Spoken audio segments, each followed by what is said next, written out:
As long as I can remember, the Lord has been the center of my life. I was saved at 5, and my family was very active in the ministry of a thriving Pentecostal church. Sure, I went through typical things, finding my way, but I was always hungry for spiritual truths. Teaching from my earliest Sunday school days has been the bedrock of my walk with the Lord. And seeing the gifts of the Spirit in operation was a weekly occurrence. I was never afraid of the things of the Spirit. I knew to be reverent when the Spirit was moving. I knew it was not emotionalism. I knew it was something holy. I went to camp from the time I was 8 years old.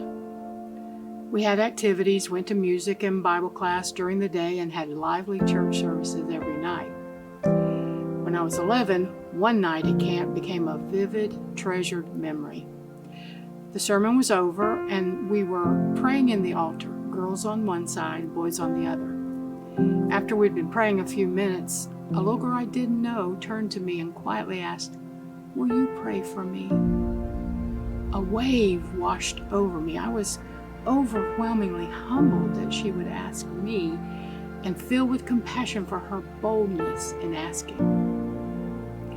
I felt as if something broke open. I was unable to answer her in English. The Holy Spirit began speaking through me in an unknown tongue. I knew He was praying for her. I knew He knew what she needed without her telling me. She looked surprised. She was not as surprised as me.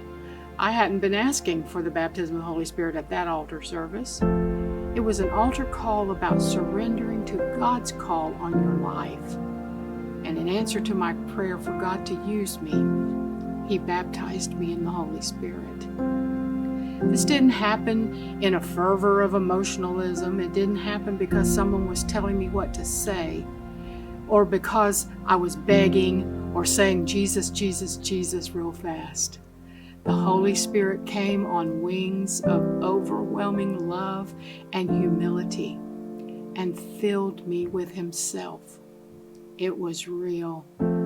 It was an encounter with God, and I didn't want to let Him go. When the service was over, a friend of mine and I went to the overflow room they had for those who were not through being in the Spirit. What a Pentecostal thing to do. Well, we worshiped and prayed and praised until they shut that place down. So we slipped away to the large community bathroom that was across the street. I know, I've always been this weird. We walked up and down that long building, rejoicing and praising the Lord in the Spirit. I wouldn't trade that night for anything else. Nothing has steered and blessed and empowered me like the baptism in the Holy Spirit. The Holy Spirit has carried me through the darkest times in my life.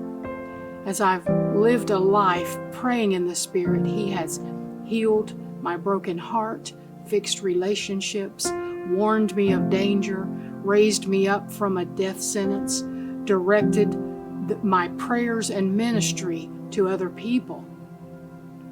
The Holy Spirit moves circumstances that seem impossible.